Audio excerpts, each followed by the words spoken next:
Selamat datang kembali. Oke, kali ini kita mau coba bedah beberapa tulisan blog lawas nih dari Murad Agah, Daftar Dar, tahun 2009, bulan Februari tepatnya. Wah, 2009 ya? Lumayan lama. Iya, isinya itu campur-campur. Ada soal peristiwa pas itu, kayak konvoi George Galloway ke Gaza. Terus ada juga kritik pedas malah, soal politik dunia Arab, perpecahannya gitu. Oke. Sampai ke interpretasi nubuat akhir zaman, khususnya soal Al-Mahdi. Jadi tujuan kita sekarang ini, ya coba gali aja argumen intinya, cara pandang si penulis di tahun 2009 itu kayak gimana sih? Sip, siap. Ya, tulisan dari 2009 itu memang menarik ya. Dia menangkap semacam mood zaman itu. Ada rasa frustrasi, tapi ada juga harapan. Oke, kita mulai dari mana nih? Kritik dunia Arab dulu kali ya. Boleh? Penulis ini, dia nyorot soal konvoi George Galloway ke Gaza itu. Kayak jadi simbol gitu, simbol ironi mungkin. Ironi gimana maksudnya? Ya, aksi nyata bantuan gitu malah datang dari orang luar, dari Galloway. Sementara negara-negara Arab sendiri kesannya kok lamban, malah terbelah gitu loh. Ah, oke. Dan perpecahan ini katanya punya akar sejarah panjang ya? Sempat disebut soal Sykes-Picot, terus Balfour juga. Betul sekali. Sykes-Picot kan itu perjanjian rahasia Inggris-Prancis yang ya membagi-bagi wilayah Ottoman dulu. Terus deklarasi Balfour soal dukungan Inggris untuk tanah air Yahudi di Palestina. Nah, dua hal ini dilihat sebagai biang keladi awal perpecahan. Hmm, Penulisnya juga nunjuk contoh perpecahan yang masih kerasa di 2009, kayak perbatasan Maroko-Aljazair yang katanya masih tertutup rapat di titik Zuj Bagal. Jadi bukan cuma sejarah lama, tapi masih relevan saat itu. lalu kritik kepemimpin rakyatnya gimana? Tadi disebut pedar soalnya. Wah, iya, keras banget kritiknya. Dituduh para pemimpin ini terlalu sibuk mempertahankan kekuasaan. Ada istilahnya bergantung pada kursi gitu. Terus ya korupsi, tunduk sama kepentingan asing, disebutnya Israel sama AS. Wow, Dan ujung-ujungnya menindas rakyatnya sendiri. Tajam kan? tajam banget sampai ngutip ucapan Hafez al-Assad segala ya, yang soal Hama itu. Iya, yang terjadi di Hama terjadi dan telah berakhir. Itu dikutip sebagai contoh gimana kekejaman masa lalu tuh bisa ya kayak diabaikan aja sama penguasa. Gambarin rasa muak gitu mungkin ya. Sumber ini bahkan sampai nuduh ada kolusi antar negara Arab.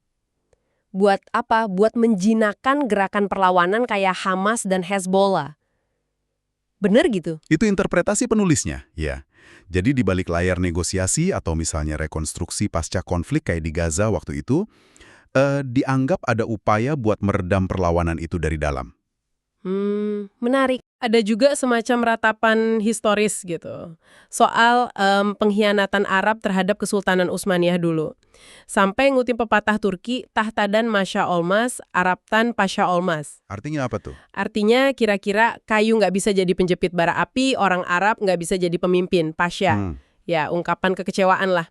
Tapi menariknya, di tengah semua kritik itu, dia masih ngakuin juga adanya ketahanan. Contohnya perlawanan di Lebanon 2006, terus di Gaza juga. Oke. Jadi dari kritik politik yang cukup keras ini, tiba-tiba penulisnya geser nih, ke ranah yang wah beda banget, nubuat akhir zaman. Fokusnya ke Al-Mahdi. Nah, ini dia. Bagian ini emang menonjol banget. Dan keyakinannya di tahun 2009 itu kayaknya kuat banget ya. Bahwa Al-Mahdi dua hidup, terus kemunculannya udah dekat banget gitu. Betul, dia menginterpretasikan beberapa peristiwa yang terjadi sekitar 2009 itu sebagai tanda-tanda yang udah terpenuhi. Misalnya, pengepungan Irak oleh Ajam. Ajam itu siapa? Non-Arab ya? Iya, non-Arab. Mungkin maksudnya invasi atau sanksi internasional waktu itu ya. Terus pengepungan Syam itu Suriah, Palestina gitu, oleh Rum. Rum itu istilah klasik buat Barat, Romawi, Bizantium. Nah, ini diartikan sebagai tekanan dari AS atau Israel. Dan dua pengepungan ini dianggap nubuat yang jadi nyata di 2009. Menurut interpretasi penulisnya, iya. Itu tanda-tanda besar. Terus ada lagi soal tahapan kekuasaan dalam Islam. Penulis yakin banget tahun 2009 itu adalah fase Mulkan Jabrian. Mulkan Jabrian. Apa itu? Pemerintahan opresif gitu. Ya, semacam pemerintahan yang memaksa opresif lah. Dan ini dianggap fase terakhir, sebelum nanti kembali lagi khilafah yang bakal dipimpin Al-Mahdi. Dasarnya apa dia bisa siyakin itu? Ya, interpretasi hadis tentang urutan zaman, ada juga tafsir soal konflik bendera hitam lawan bendera kuning. Bendera hitam, bendera kuning. Maksudnya? Bendera hitam itu diartikan kelompok dari timur kayak Taliban di Afghanistan, lawannya bendera kuning, ya kekuatan barat. Nah, pertempuran ini menurut si penulis nanti akan memunculkan sosok Sufyani. Sufyani? Musuhnya Al-Mahdi itu ya? Betul, Sufyani muncul dulu, baru setelah itu Al-Mahdi datang. Jadi peristiwa geopolitik diinterpretasikan secara, sangat spesifik ya. Luar biasa sih. Terus ada lagi soal insiden Mekah 1979, yang kelompok Juhaiman itu. Iya, pengepungan Masjidil Haram oleh kelompok Juhaiman al-Otaibi itu juga ditafsirkan.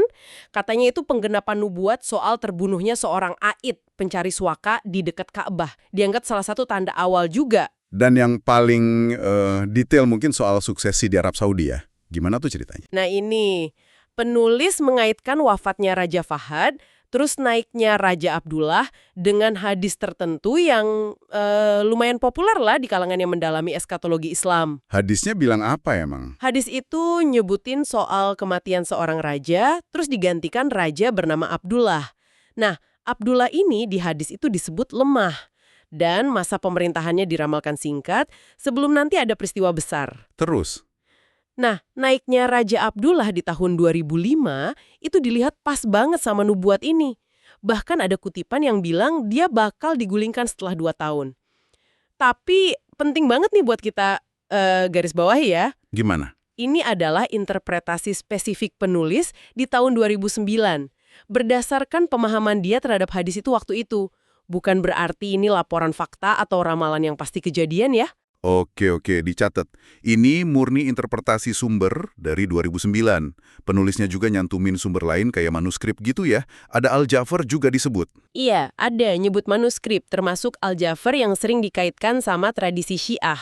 Terus juga mimpi-mimpi. Dijadikan bukti pendukung tambahan lah sama dia buat nguatin argumen kalau kemunculan Al-Mahdi udah deket banget waktu itu. Sekali lagi, kita di sini cuma melaporkan klaim sumbernya ya, bukan berarti kita mendukung atau memvalidisasi mimpi atau manuskrip itu. Tepat sekali. Jadi kalau dirangkum nih, tulisan-tulisan dari 2009 ini nunjukin potret yang unik ya. Ada semacam kemarahan, frustrasi mendalam soal kondisi politik Arab saat itu, tapi di saat yang sama jalan barengan sama keyakinan eskatologis yang kuat banget. Keyakinan bahwa akhir zaman dan era Al-Mahdi udah di depan mata gitu ya. Dan dasarnya pembacaan mereka atas peristiwa-peristiwa yang terjadi saat itu. Persis. Terus, apa nih relevansinya buat Anda yang lagi dengerin sekarang? Ya, tulisan ini kasih kita contoh konkret. Gimana sih peristiwa dunia itu bisa dilihat, bisa dimaknai lewat kacamata keyakinan tertentu? Dalam kasus ini ya, kacamata nubuat Islam dan kritik politik yang tajam itu. Pertanyaannya mungkin jadi gini, gimana cara Anda memandang interpretasi dari masa lalu kayak gini? Pengaruhnya apa ke cara Anda memahami sejarah, atau keyakinan, atau cara orang memaknai zaman yang dianggap sulit? Iya, menarik buat direnungkan. Dan sebagai penutup nih, ada satu hal lagi. Penulis sumber ini kan nutup bagian soal Al-Mahdi itu dengan ngajak pembacanya di tahun 2009 buat bersiap-siap. Oke. Nah, sekarang kan udah 2025 nih. Udah lewat 1,5 dekade lebih. Banyak banget peristiwa besar terjadi sejak 2009. Kira-kira nih ya, gimana ya orang dengan keyakinan serupa itu bakal menafsirkan rentetan peristiwa belasan tahun terakhir ini? Masih pakai kerangka nubuat yang samakah? Atau ada penyesuaian? Itu mungkin pertanyaan menarik buat dipikirkan.